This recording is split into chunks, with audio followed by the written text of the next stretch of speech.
Cəlilabad Maşlı kəndində Seynur Tahir könüllü ictimai nəzarətçi hal-hazırda iş gedir. Təmizlik işi qutardı, yeri qazılması qutardı. İndi setka çəkirlər.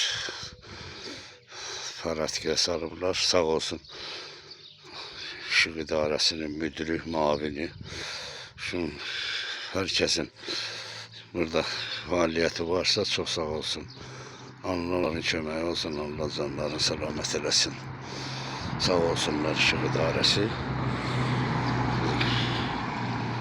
Yerin yadın təmizlədilər, elədilər. Turbaları bastırılıb. Mən də kömək eləmişəm. Hal-hazırda setkanı çəkirlər. Qutarmaq üzrədilər. Sağ olsunlar. Sağ olsun İşıq İdarəsinin müdürü, mavini, bura baxanlar sağ olsunlar. Sağ olsunlar.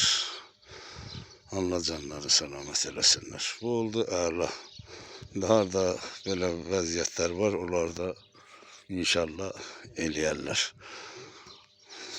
Cəlilabad rayonunun Maşlı kəndindədir bu iş. Müraciətdən sonra bu işləri görürlər. Sağ olsunlar.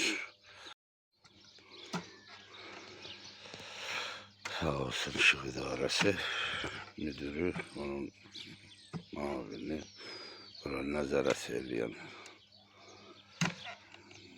Nasıl işləyirlər. Harada setkalar bərbət alınsa olsa, onların hamısını setkaların dəyişib təzə setka qoyub bərbət aldığı hamısı çoxu.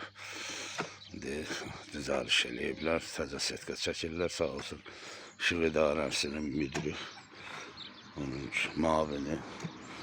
Hamısına təşəkkür edirik. Bu qısa qapanmadan boruyor uşaqlar yaxın gələ bilmiş.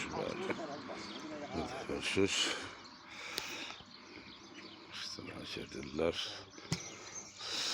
Sağ olsun.